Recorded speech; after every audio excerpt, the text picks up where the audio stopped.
everybody. Today we will be starting to learn about reptiles, and specifically non-avian reptiles. Let's talk a little bit about history. Um, Reptiles are amniotes, and an amniote is an animal that has an amnion in its egg, right? That protective shock layer. Reptiles, birds, and mammals are all amniotes. We also need to know the different skulls that amniotes can have. There are three different forms. You can have an anapsid skull, which has no separate temporal opening. That looks like this right here, right? So here's the eye in a skull. An anapsid skull has no secondary opening here. Then you can have a diapsid skull, like a bird or a reptile, which has two temporal openings below and above the cheek, or a synapsid skull with just a single temporal opening on the low cheek. And the opening is related to the amount of muscle in the cheek region. Right, so here's the anapsid skull, which you would see in turtles. The synapsid skull, which has one extra opening for mammals here. And then the diapsid skull, which you see in birds and reptiles with the two holes. All amniotes lacked gilled larvae and have internal fertilization, and by now we should understand why. Other characteristics of amniotes, obviously the amnion, right, the cushion surrounding the egg. Amniotes also have ribs, which allow for the protection of the lungs and allows for space for the lungs to respire. They also have thicker, more waterproof skin, which contains keratin, which makes up things like scales, hair, feathers, claws, things like that. We can see the amnion here, right? So here's the embryo. Amnion is a little sac of protective shock cushion surrounding them. So most of us know about the age of the reptiles, also known as the Mesozoic era. That's the era of Earth's history that includes dinosaurs, which is different than other animal groups like the genus Homo, which includes Homo neanderthals, Homo sapiens, which have only lasted, if we're being generous, close to 300, 400,000 years, a significantly shorter amount of time than the Mesozoic era and the age of reptiles. There are certain modern reptiles that represent surviving lineages. The order Tuatara are the sole survivors that have remained unchanged for 100 million years. Crocodiles have remained from the Mesozoic era. They've changed a little bit, but we're talking about 65 million years they've generally remained unchanged. And then turtles, snakes, and lizards.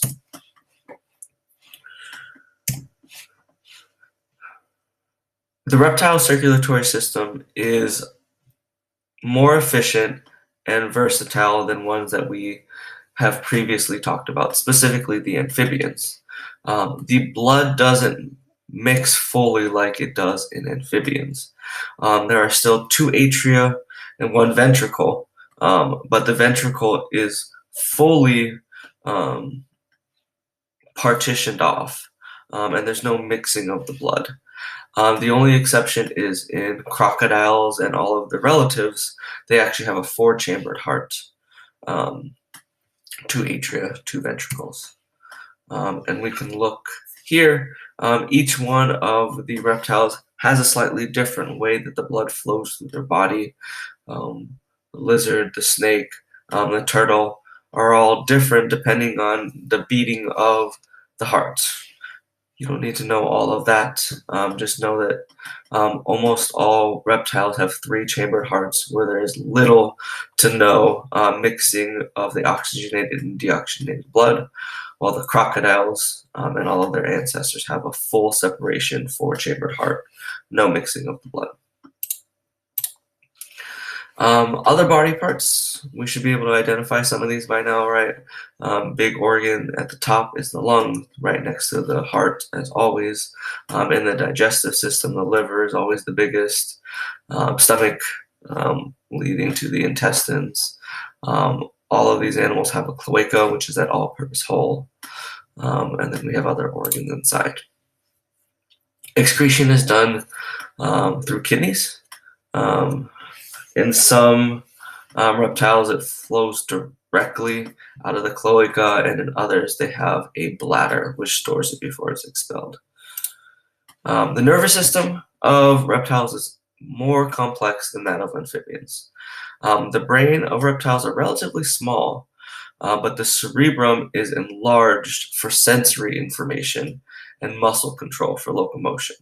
Reptiles generally have really good vision, and snakes and many lizards are highly sensitive to smell and even heat. And then there's a specialized organ called the Jacobson's organ, which is a specialized olfactory chamber in the roof of their mouth. Olfactory is another word for smell. And so if you ever see a snake or a lizard flicking its tongue out like this, what it does that for is it flicks its tongue out to capture particles from the air, brings it back into its mouth, and at the roof of its mouth it has these specialized chambers, the Jacobson's organ, which basically act as a sense of smell for the lizard and snake. Alright, so let's get into some of the orders.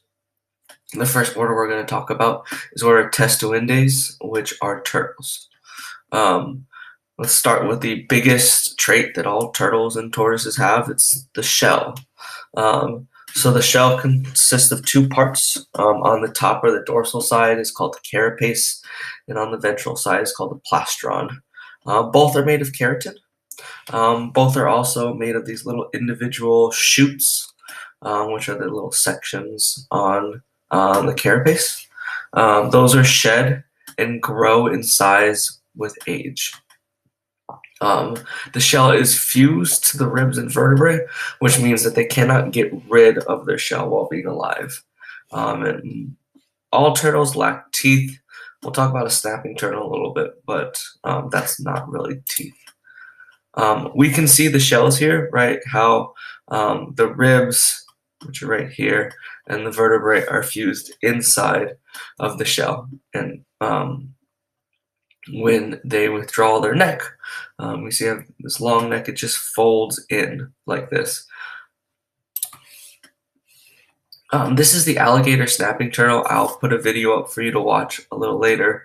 It's probably the most aggressive turtle out there. The alligator snapping turtle has been known to potentially bite off fingers or limbs of its prey. It's got a very, very strong bite, and it attracts prey, so it sits in the mud or the murky water, and it's got an appendage on its tongue, which looks like a worm. You can kind of see it in this one here, but in the video you'll really be able to see it. And so what they do is they sit in the water with their mouth open, and they move their tongue, and they make their tongue look like a little worm wiggling in the water. When something comes up trying to eat the worm, they snap and injure the prey, usually a fish or something else. And then they eat the part that kind of snapped off.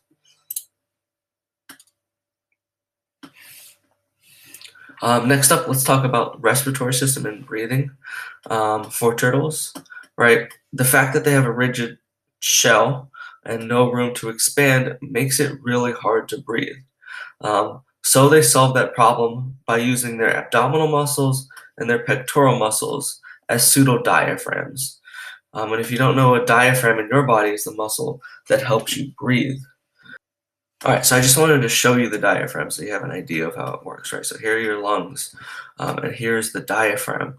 So what happens is when you breathe in and your lungs need to expand, this diaphragm contracts, makes all of these abdominal cavity things shrink a little bit, and gives the lungs room to expand. And when you breathe out, the diaphragm releases a little bit, pushes the air out, right? So that's generally how a diaphragm would work. The turtles, don't have the diaphragm. Instead, they use the, again, abdominal and pectoral muscles as a pseudo diaphragm to kind of force the lungs to expand or shrink.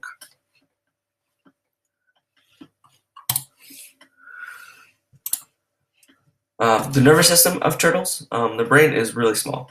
It's less than 1% of their total body weight. But they do have the ability to do simple things like solve a little path in a maze.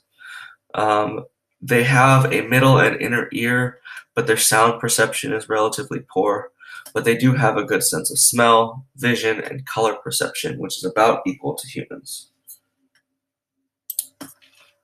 The reproduction of turtles, they are oviparous, with fertilization being internal. They make the layers of the eggs inside of their body, and then release the eggs and bury them in the ground.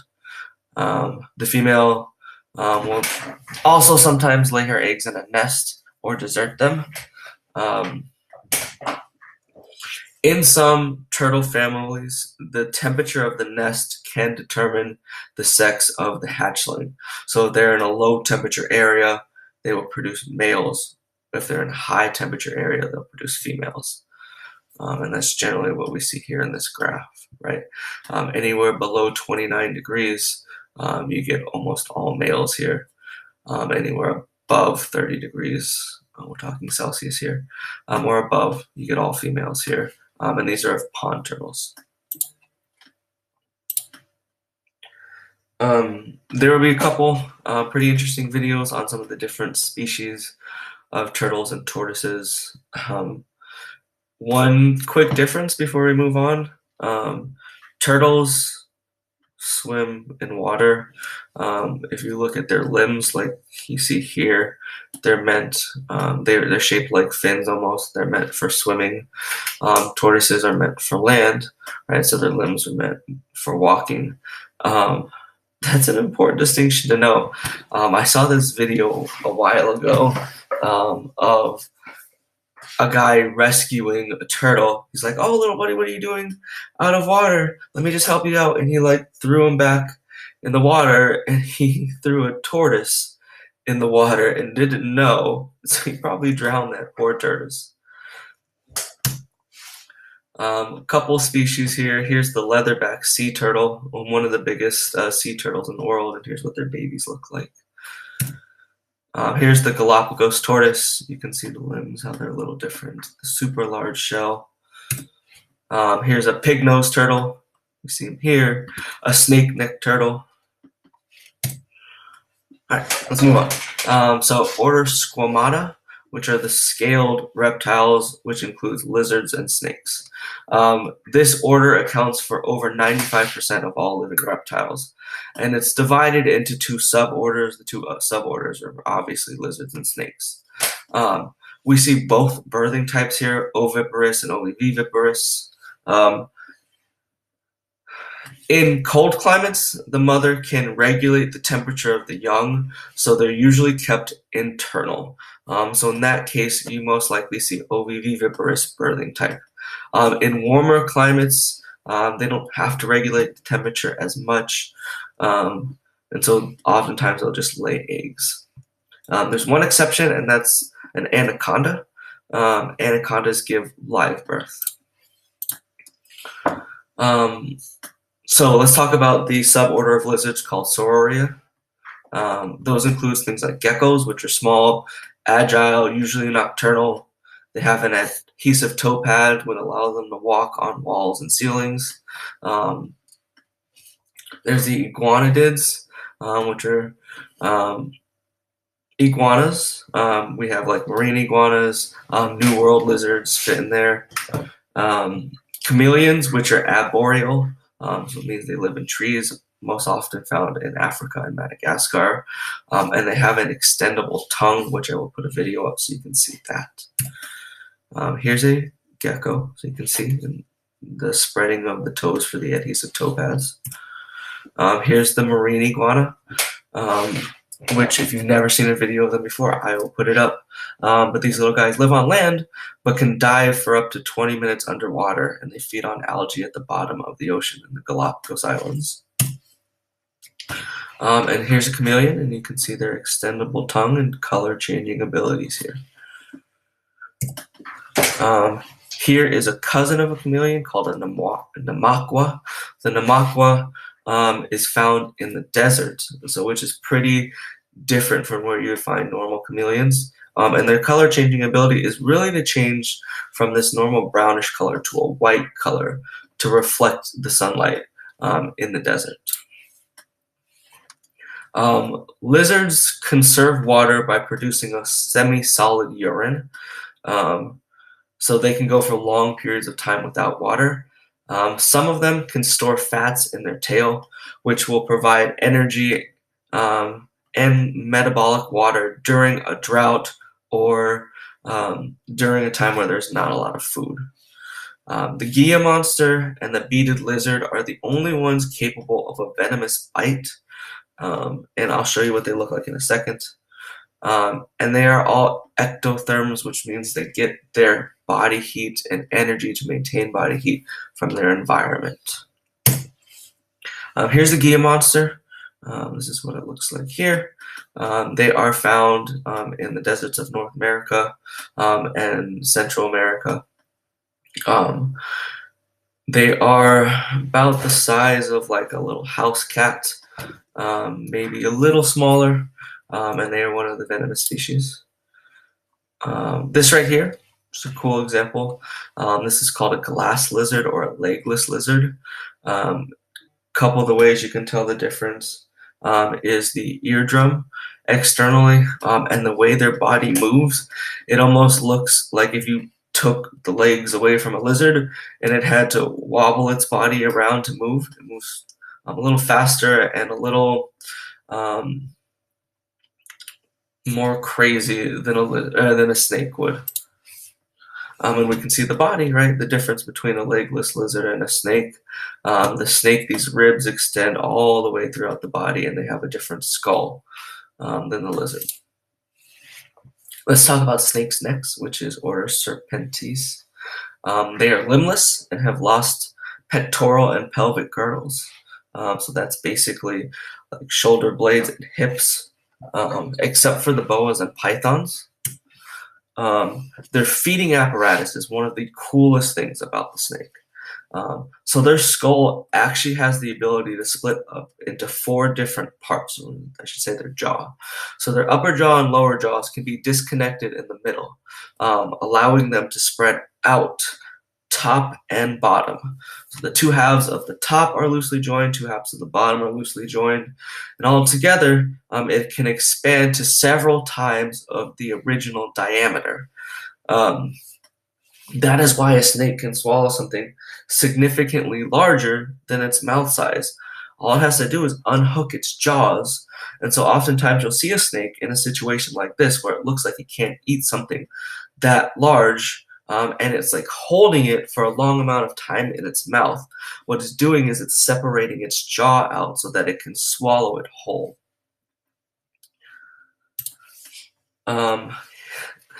This python video, which I'll show in class, is one of the craziest things you'll ever see, because here's the size of the mouth of the python, right? It's relatively big for a snake, but it can swallow things as large as like whole deers because of the ability to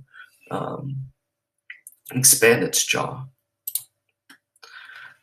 So a little bit about snake traits. Their eyeballs have reduced mobility, so they can't like move their eyes on their own. Instead, they have to move their heads. Generally, they actually have pretty poor vision if we're talking about normal like color vision. But some of them have more of a UV vision where they see better in the dark. They can also feel vibrations carried on the ground, so they can sense movement around them.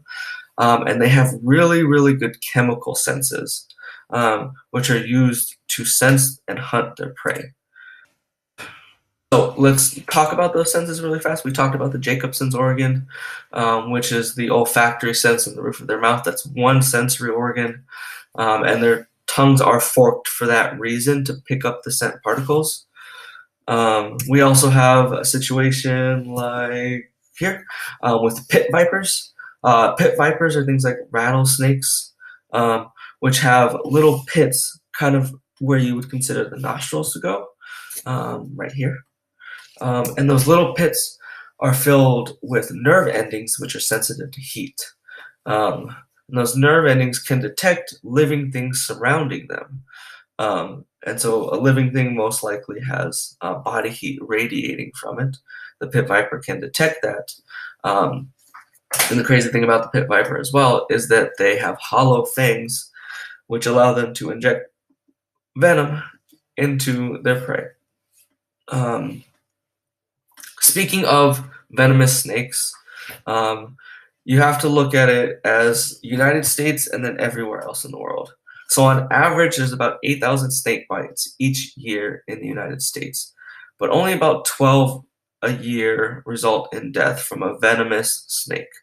Most snakes that you will run across in the United States are either non-venomous or their venom isn't that bad and or designed to kill humans.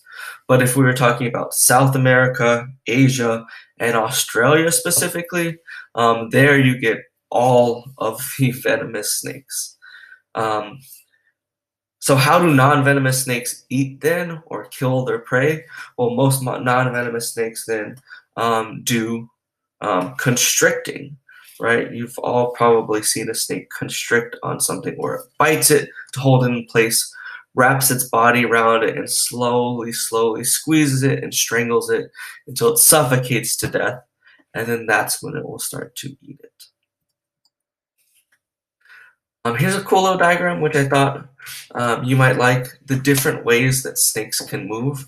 If we look here, right, one of the ways is called concertina, where they basically coil up their body and then release the coil back and forth, Kind of think of it as a slinky moving like that. There's lateral undulation, where you have the side-to-side movement. Sidewinding is a more extreme version of that. And then there's caterpillaring, which is more of an up and down movement. Most snakes fall under these first two categories here, but there are a couple snakes that move like this. Here is the non-venomous snake suffocating its prey, just so you have an example here. We have certain species of snakes which have these flattened necks here. Usually that's done as a display mechanism to display that I am big, dangerous, and venomous. Please don't mess with me.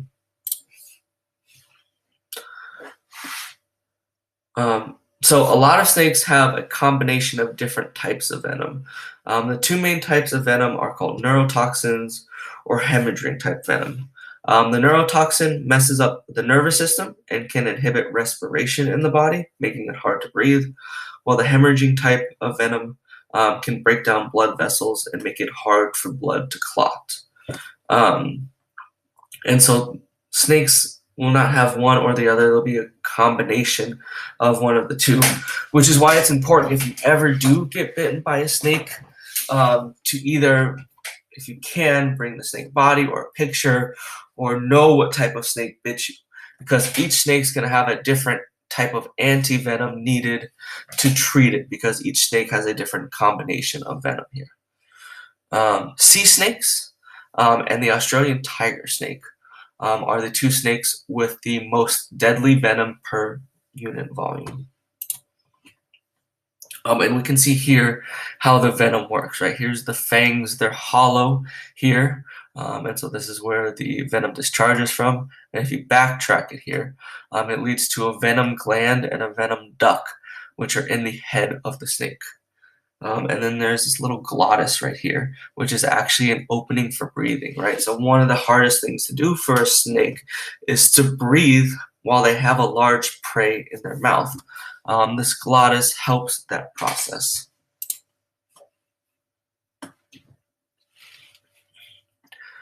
So worldwide, the deaths from snakebite is about 50 to 60,000 a year, significantly higher than one of the other dangerous animals we've talked about this year, which is sharks.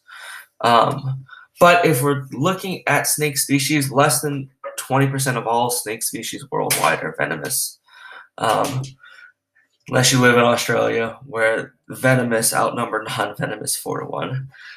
That place in terms of evolution and some of the crazy animals you see there is just crazy. Like, we see the most dangerous jellyfish, the most dangerous spiders, the most dangerous snakes. Pretty crazy. Reproduction in snakes. We already talked about this a little bit, but most are oviparous and lay eggs that are shelled. The female snake can store sperm for a relatively long period of time. Some even store it for their whole life. And what they do is they lay several clutches or groups of eggs after just one single mating. And some snakes even have twins. Pretty cool. Next up is Order Tuatara. There are only 2 living species, and they are found in New Zealand. They are the oldest living reptiles. There has been a loss of the Tuatara population caused by human introduction of non-native species which have turned invasive and preyed on the Tuatara. And they are vulnerable because they have slow growth and reproductive rates. And so them getting picked off by these non-native species and having a low reproductive and growth rate makes the population decline. Here's what the Tuatara looks like here. I really like the little spikes on their dorsal side. It makes them look like mini dinosaurs, which is basically correct, right? They've been living for 100 million years unchanged. They are lizard-like and live in burrows. They can live to be up to 100 years old. They actually have a well-developed third eye in the middle or median part of their head that's buried underneath the skin. Scientists aren't sure of what the function of that third eye is, but there's some thoughts that it could be related to sensing heat or sensing movement from behind. And they are carnivores. They eat things like insects, eggs, birds, frogs, etc. And I will show you a video of the Tuatara and the big list of videos to watch. Next up, Order Crocodilia, which are the crocodiles and alligators. Their relatives gave rise to the dinosaurs and birds 240 million years ago. So technically, the crocodile line is older than dinosaurs. But then their ancestors split off into crocodiles and alligators, and then we have dinosaurs and eventually birds. Right now, there are 3 modern families of crocodiles. Alligators and caimans are found primarily in the New World. So we're talking about like the Americas. They have a broader U-shaped snout, and that's generally how you can tell the difference. Alligator snouts are wider and they are more U-shaped, while crocodiles are more widely distributed. You find them generally everywhere worldwide, but they have a narrow V-shaped snout, if we're going this way, right? So crocodiles V, alligators U. And then there's one species called a gharial, which occurs in India and Burma, which have very, very narrow snouts. And I'll show you some differences here. So here's the gharial with this super narrow snout here. We can see here, right, if we're looking at the skull, this is a crocodile. I remember it as CV. It's just a weird acronym. In my head, I connected to Castro Valley, but CV, crocodile, V-shaped. Here's more of a V-shaped snout. Here is an alligator. It's an American alligator. Specifically, in this case, it's got a broader snout. I remember AU. AU is on the periodic table. AU is gold, and I remember golden alligator, right? And they're dumb, I know, but it does help me remember it in my mind.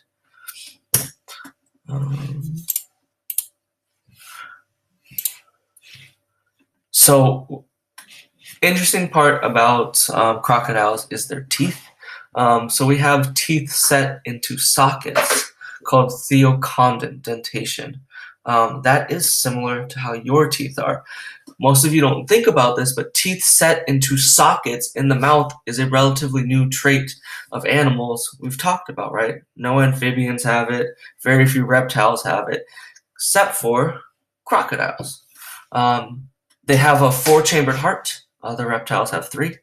They are oviparous, lay their eggs and nest, and they generally leave them unguarded, and they're easily raided by predators, but there are a few species that guard their nest. And their temperature sex determination is switched from turtles. So high nest temperature produces males, low nest temperature produces females. It's the opposite of turtles. So one of the things I want you to do next is to go watch all of those videos. Reptiles are fascinating. There's so much cool stuff out there for reptiles. We're going to try to do as much as we can, but a lot of the things I want to show you are just different types of reptiles, and I'll show you a few in class. There's also going to be a big list of like 10 videos that I want you to go and look at the different types of reptiles that are out there worldwide, which are really, really cool. But thank you for watching today's video.